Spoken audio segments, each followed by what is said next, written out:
The numbers are in, and the Alamo Bowl just broke pretty much every record in the book. This is Locked On Big 12.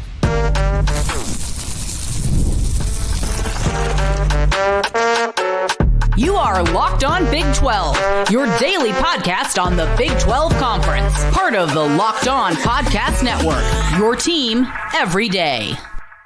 Happy Wednesday, everybody. Welcome into Locked On Big 12. I'm Drake Toll from America's #1 Big 12 podcast, Locked On Big 12. Thank you for making this show your first listen every single day. I'll talk with TJ Pittenger today about how the Alamo Bowl broke college football and changed the trajectory of bowl games forever. Also, Big 12 or the ACC? Who is the top dog in football in 2024, and how bad were things on the East Coast? We'll talk about that, as well as the Big 12's TNT deal. Let's revisit it. What even is it? Is it good? Does it matter?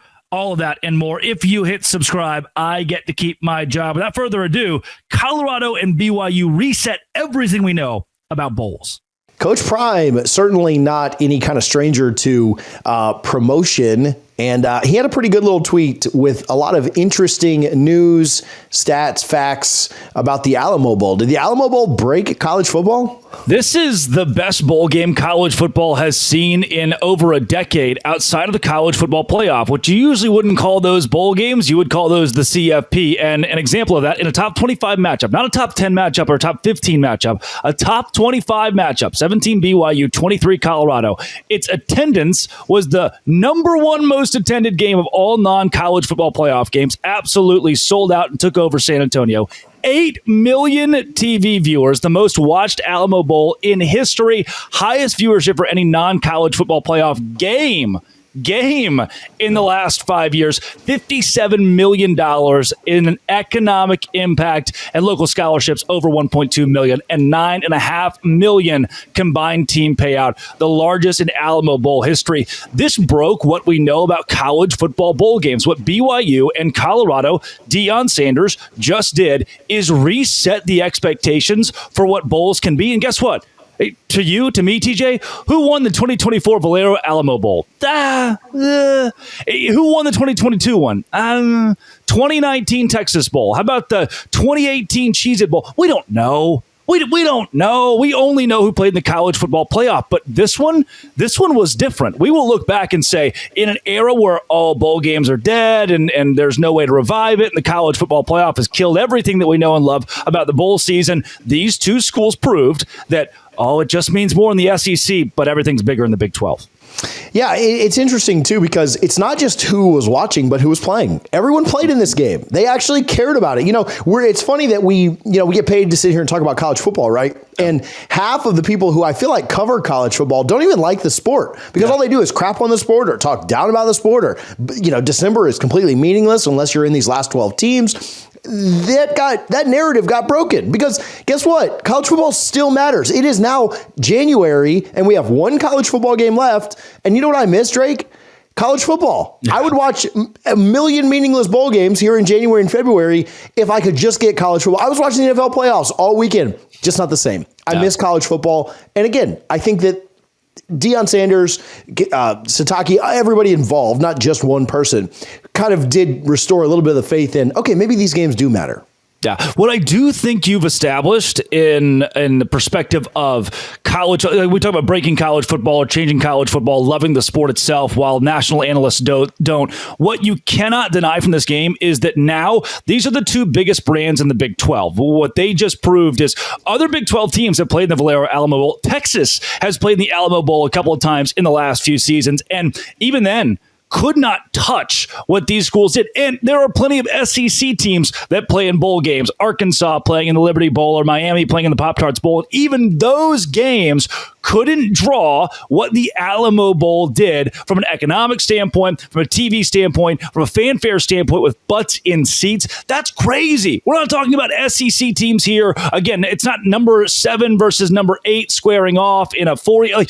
That's the deal, TJ. We're comparing this game to years in which there were top 10 matchups when there was a 4-team college football playoff. And this boat races even those. And in a lot of those games, there were so many opt-outs because SEC players think that their NIL and contract is up after the regular season ends, and they just kind of give up on the whole college football thing. This was a new tone setter for what college football can be in the bowl season just by simply respecting college football. There are you turn on Feinbaum, and Feinbaum talking about, the entire roster for ex-SEC teams at Arkansas is going to sit out for their bowl game. And Feinbaum's like, well, this is a business decision. This is good. And overall, this is great for the players, and it doesn't hurt the sport. It does hurt the sport. It hurts viewership. It hurts attendance. There's a reason that most of these bowl games don't have anybody there.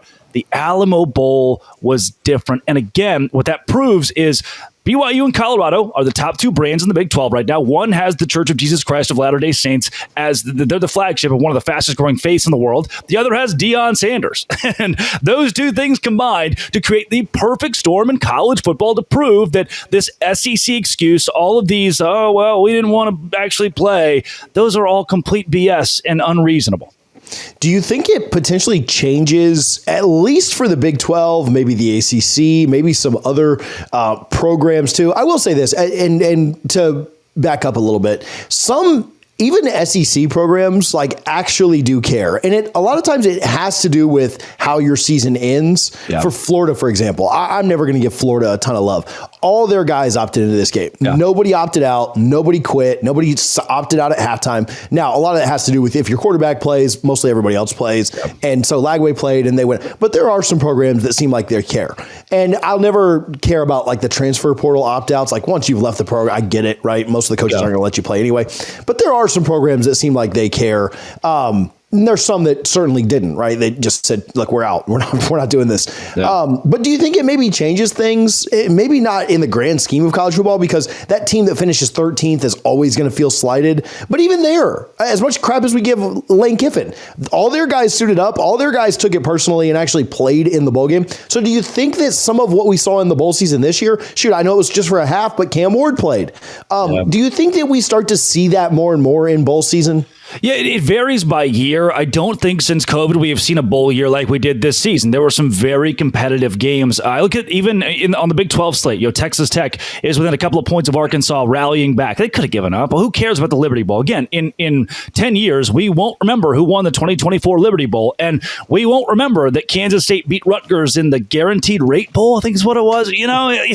There's really no reason once you get down 3 scores to come back and compete. But we've seen teams do that this bowl season, and watching Nebraska compete in a bowl game, or Boston College, or UConn. I mean, there's so many of these schools that are like, you know what? Let's go play our bowl game. All this BS the last few years of give up on the bowl. And it reminds me of 2021, Dan Mullen comes to the podium and they said, Dan, you lost your bowl game. And he said, well, that wasn't our Florida Gator team out there. Like, Dan, don't say that. That's not okay. If you got the real potential in the future that was on the field, and you just said that those weren't the Florida Gators. That was the tone I think a lot of national coaches set, and now we're starting to change that. Even Lane Kiffin, you're mentioning, is somebody who said, all right, we'll play the bowl game. We'll prove that we should have been there, and he talked so much he needed to prove that. And I do believe a new precedent has been set, or a precedent has been reset, that bowls have to matter moving forward. If you win them, you get more money for your conference, you get more money for your school. And weird to me, it took 2 Big 12 teams playing each other to reset that tone. And obviously, like you said, TJ, from Cam Ward on, there were players who made decisions that affected the national, or had national impact on bowl season. But this one, untouched. 2 Big 12 teams against one another, untouched when it comes to how bowls were seen this year. Maybe the Alamo Bowl didn't break college football's bowl season. Maybe Coach Prime and Kalani Sitake and these programs fixed college football bowl season, or at least set us on a path to fix it. And I don't know how NIL can get creative with this, how we can maybe reward guys that feel like they're risking things. Obviously, Coach Prime with the insurance policies that they took out for the risk that their guys were taking. But yeah, maybe it's more of a fix and breaking of something that was broken. They broke what was broken to fix it. Yeah. No doubt. And that's, again, 2 Big 12 teams at the forefront of that. This wasn't an SEC versus Big 10 matchup in the bowl season that saved college football. It was Kalani Sitake, Shedeur Sanders, the Buffs, the Cougs. They got it done. Today's show is brought to you by Wayfair. Wayfair is where I've been going. First-time home buyer, I'm under contract right now, and there's nothing like giving your home a little TLC. So I'm already buying furniture on Wayfair because they actually give you hassle-free and free delivery, even for larger items. Wayfair's site is easy to navigate, and the furniture has huge selection to make sure that my Chip and Joanna Waco style that I have and like will fit in my home out here in Savannah, Georgia. So my decor style, my items, everything I want right there on Wayfair. Give your home a refresh it needs with Wayfair. Head to wayfair.com right now. That's WAYFAIA to make your home the perfect home. Well, that's Wayfair. Drake, a good year for the Big 12, an okay year for the ACC. Which conference was better this year? The Big 12, far and away. When your 16th best team in the conference wins the league, but there are still so many power schools there at the very top, that shows the depth of a league. Arizona State, Camp Scatterbo, we can't deny they were probably one of the top 10 teams in the country after what we saw them do against Texas, where they should have won the game. And you go down the list to BYU and how good they were, to Kansas State, to Iowa State, to the bowl game wins. And then the ACC goes 1-9 in the postseason. Completely lays a dud in the postseason when your college football playoff team in Miami is losing its bowl game to a Big 12 school in Iowa State, a bunch of corn-fed boys from Iowa. And the excuse is our quarterback was a pansy in the second half. That's not an excuse that I'm willing to accept here. I think Clemson winning the ACC with 3 losses, that already is a tough optic. SMU, they paid their way into the league. They're not taking any money. They pay their way into the league, and they immediately go to the college football play. The same SMU team that the Big 12 has turned down for so long. How do you let a mid-major school come to your conference when you have brands like Miami and Clemson and Florida State, who went 2-10, by the way? How do you let a mid-major school win your league in the regular season and go to the college football playoff to represent you? That's just a very hard optic. And I don't think, again, nationally, everyone's talking about Cam Scatterbo. Like the Big 12 had their school that was a Pac-12 school who comes in and they prove they deserve to be there. And then SMU never really caught on that national star power. And so many big talking heads were arguing they should have been out of the college football playoff. Come to find out, between them and Clemson, neither made any noise. They'll hang the banner, but we won't remember them. And I don't think that's very good for the Atlantic Coast Conference. But TJ, you're a Florida State guy. And again, them going 2-10 is part of what mars that conference. Do you think the ACC is closer to the Big 12 than many are giving them credit for? Yeah, I think overall they did have. I think that if you could somehow ignore what happened in the month of December, then you'd probably say, which you can't. That's the problem. That's the problem with the whole argument. If I was going to try and fight for the ACC, which I will not. Also, I didn't need the reminder on Florida State's record. But you're right. Like your most powerful brand was your worst team. Yeah, exactly. And they were the laughingstock of college football. Let's flip Florida State and SMU this year. And we're having a completely different conversation, right? Yeah. We're having a completely different conversation.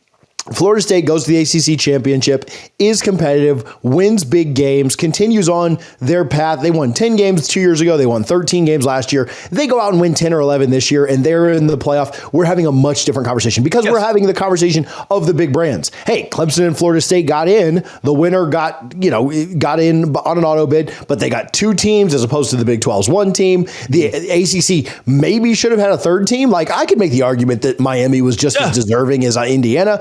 Then you're having a completely different. Miami just wins their bowl game, right? Wins that thing going away. We maybe look at things a little bit differently because of the way they flounder down the stretch, and not just flounder down the stretch in the playoff. Miami lost 2 games out of their last 3 to Georgia Tech and Syracuse. And I think the ACC had good teams. They had teams that were Syracuse winning 10 games under Fran Brown. Really good year 1. Duke coming out of nowhere to go 9-3. They had good programs. The depth is not there, and the way they completely floundered down the stretch, not just in December, but also in November, was very, very telling. Florida State, again, a huge problem with the league right now, both legally and on the field, clearly. But if Florida State just goes 8-4, it's maybe a different conversation. Their best brand, their biggest brand, their most national brand, being an absolute dumpster fire is terrible for the league. And then just getting into the playoff, a couple of teams. I think if you had this conversation on December 5th, We may have looked at it a little bit differently because we wouldn't have the data point of bowl season. We wouldn't have the data point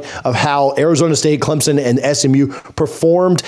Arizona State outperformed Clemson in the college football playoff. Now, Arizona State gets beat by 30, right? Which a lot of people thought was a possibility. Arizona State gets blown out. Maybe we look at this differently. But they played better than Clemson. They didn't get embarrassed like SMU did. They didn't have their best brand. I guess they did have their preseason brand kind of falter with Utah. So thanks a lot, Utes. But I do think that creates some of the narrative of, man, this wasn't a great year for the ACC. They did have the worst Power 4 year. In season, I do think that some of their teams did really well. When you really look at it, in totality, you add Clemson in, you add in what SMU did, you add in what Duke, Syracuse, some of these other teams did, but the ACC felt like they were just this close to being right there, right? Miami wins a bowl game to get to 11 wins. Georgia Tech somehow finds a way to win that 8 overtime game. They're looked at a little bit differently, right? But you look at it in totality, and the ACC just wasn't it this year.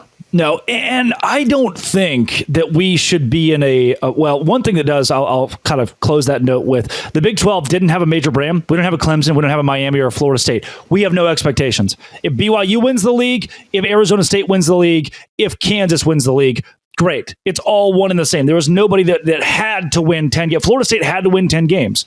Utah doesn't. Everybody's like, okay, whatever. Okay. But this is a wasted conversation to me in that, sorry, TJ, your topic sucks.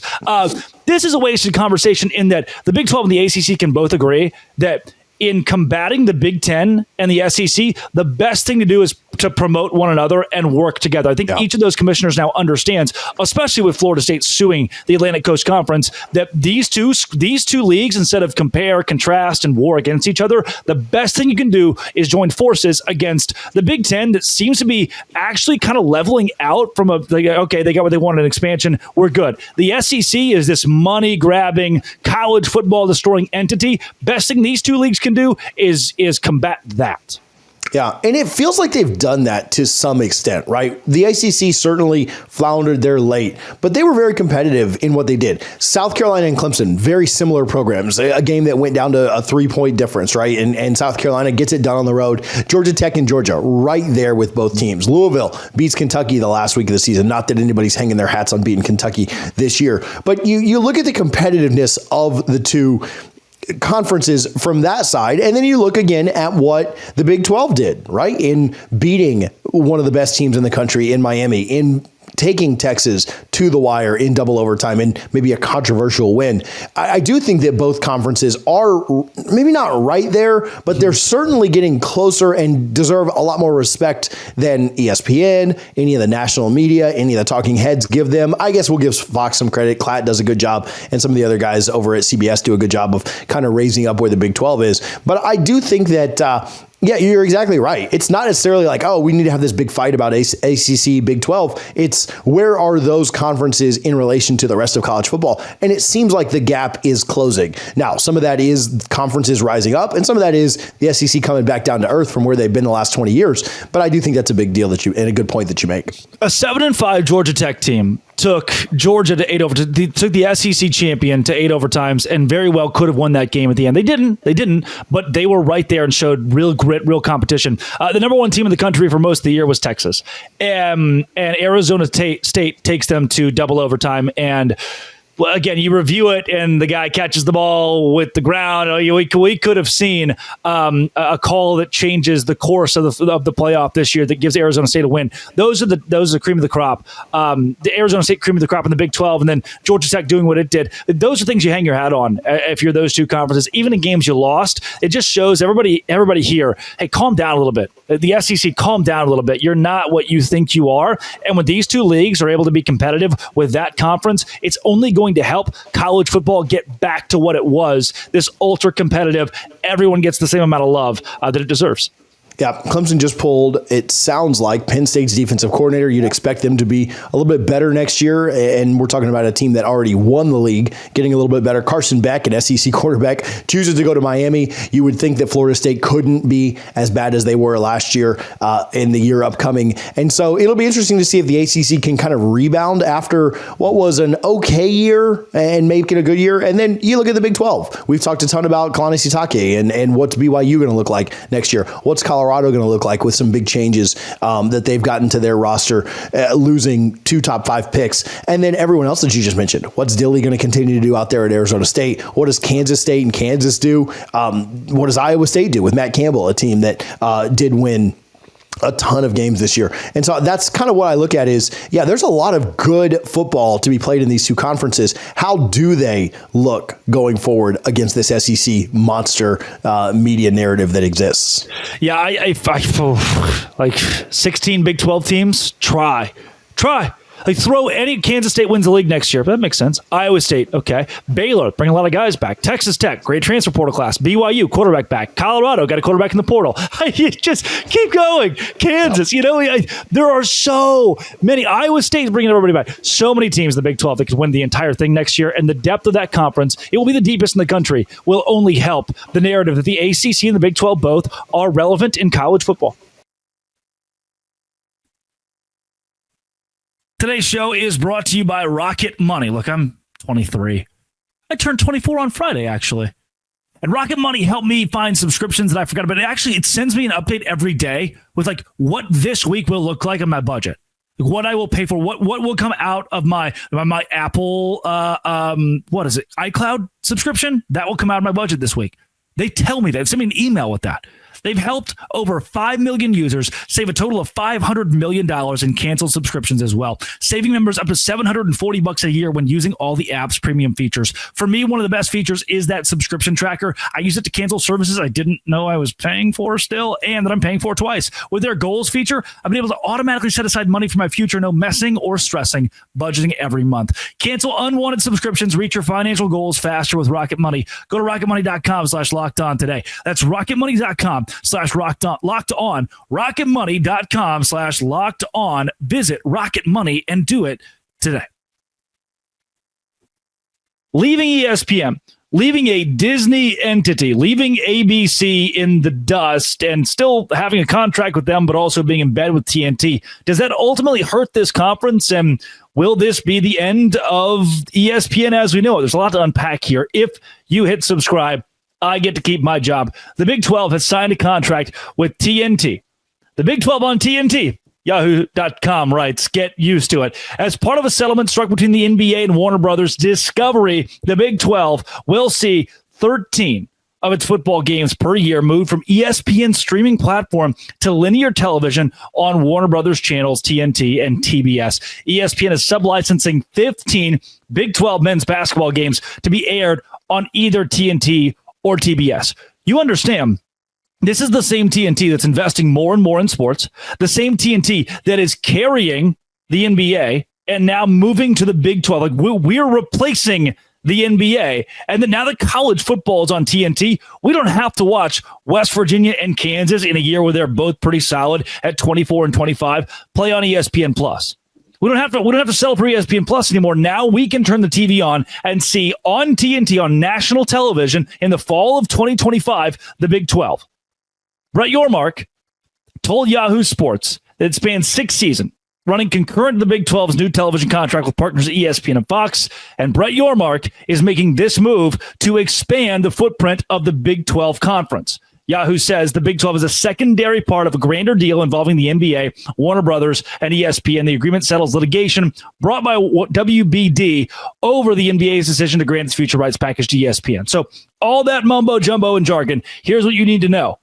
Football, basketball, the Big 12 are coming to TNT, and this opens the door for a new rights partner. TNT is starting to dole out more money. They own March Madness, they own NBA, they own basketball. Now they're going to get the Big 12's basketball product. And oh, by the way, I work for the Savannah Bananas, the Party Animals, Fans First Entertainment. They signed us to a contract last year. They are investing more in sports across the board. The Big 12 can be a part of that. We know that ESPN has this stranglehold on the SEC now. I've told you this. I'll continue to tell you this. I will scream it until you can comment. Oh, you keep saying this ad nauseum. The NBA, the MLB were both killed by ESPN. The NHL isn't currently relevant enough for them to have been killed by ESPN. The SEC is next. That's all the 4 letters have done the last decade is take some product and ruin it. They haven't been able to do the college football playoff right. And TNT said, we'll take that. We'll hire first-class talent. unbiased talent. We'll pour money into college athletics, and we'll take the Big 12. So this is a historic shift in college sports broadcasting. Previously, you didn't know much about anything college being on TNT, but now a game changer. It doesn't end necessarily a long-standing partnership with ESPN for the Big 12, but it reformats it. It takes all that you have known, it takes all that you've known, your entire contract for years and years and years that is supposed to be this, they're our dad, and we got to listen to them, and flips it on its head. Now you got two dads. TNT's the cool stepdad who's got way more money, and honestly, he's a much better person who loves you a lot more. Your real dad loved your older brother who sucked. He was a bully. He's the ESPN he's ESPN at the SEC, by the way. And now the stepdad. He's not the stepdad. He's the dad that stepped up, TNT. What does this mean for the conference, though? Increased exposure and visibility for the Big 12, number one. That's what you want. The more networks, the more national TV, the better. The more ESPN Plus, the worse. We don't want an unranked Arkansas playing unranked Mississippi State on ESPN2 while Kansas and West Virginia or solid TCU and Texas Tech are squaring off on ESPN Plus. We want that game on TNT. This enhances brand recognition on a national scale, where an NBA audience, now a college football playoff audience, where a Savannah Bananas audience is going to get Big 12 games on their television because TNT is now carrying that. This is much better than the CW plan the ACC went with a couple of years ago, too. And this gives potential for increased revenue and sponsorship opportunities. Money. This contract's not free. Money comes with it. And those sponsorship opportunities come from those who are doling money out to TNT saying, we want a slice of the Big 12 as well. We see where there is value. I've told you this. I'll say this again. ESPN keeps telling you there's a gap between the SEC and the Big 12. Well, that's weird. The team with the number 44 strength of schedule in the country, Notre Dame, just beat the team with the number 1 strength of schedule in the country, Georgia, by double digits. So strength of schedule doesn't mean that much. FPI doesn't mean that much. This is just a propaganda machine trying to create a gap. Now, increased sponsorship opportunities, increased revenue. Now that the money's evening itself out, now that our product can be displayed more nationally, you're going to see that we're just as good as the SEC. For players, increased opportunities for them, for national exposure, for recruiting. These teams will see a recruiting bump as more athletes can hear from the head coach of a Texas Tech or a BYU or a UCF, son, you will play on national television 3 times this season, bare minimum, on TNT. That's going to impact scheduling and game times, sure, but in a good way. Let's go compete. Let's put Utah and BYU prime time. Let's put Colorado against West Virginia prime time, and it will enhance media presence for individual athletes who have more exposure themselves. Benefits the fans. Wider access to Big 12 games. You don't have to buy ESPN Plus anymore. Thank you. Improved broadcast quality, production value. I'm done. I'm done having to mute ESPN people. That may be the best part of this entire deal is now I get to watch 15, 13, whatever amount of games it is, basketball or football on TNT, and don't have to mute the television because the announcer is actively rooting for one of the two teams or actively rooting for the team who's not the Big 12. I don't have to worry about it. I am so totally cool giving my time and attention to TNT, who is paying us, specifically us, to carry our product.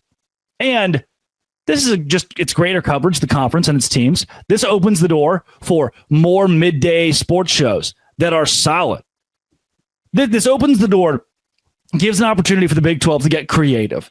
TNT's got a wide open slate that just, hey, come in here and mold us into a sports network. TNT Sports is a brand new investment they're really leaning into, and the Big 12 can take that in stride, have a studio show. You can invite me on it. Don't, probably. I say too many wild things. I get it. I'm self-aware. But then it gives Big 12 fans an opportunity, Texas Tech fans an opportunity, Cincinnati fans, Houston fans, to watch their school more closely, to prove that these fan bases aren't in flyover states and just a bunch of illiterate, uneducated hicks out in the heartland. There's massive potential in the future with TNT. Potential for expansion, potential for growth, potential for a new footprint for the conference, and that footprint being a national one on a network that's carrying us exclusively. And the ripple effects of this deal on college sports broadcasting will bring ESPN ultimately to its knees. Folks will see the way that ESPN ruins the SEC, the same way they've ruined everything else. And then they'll look at us and they'll go, we want some more of that TNT action. Can we probably get like a game or two, please, on there? That's what's coming. This has been, it always will be, Locked On. Thanks for making it your first listen every single day. Dose Grande.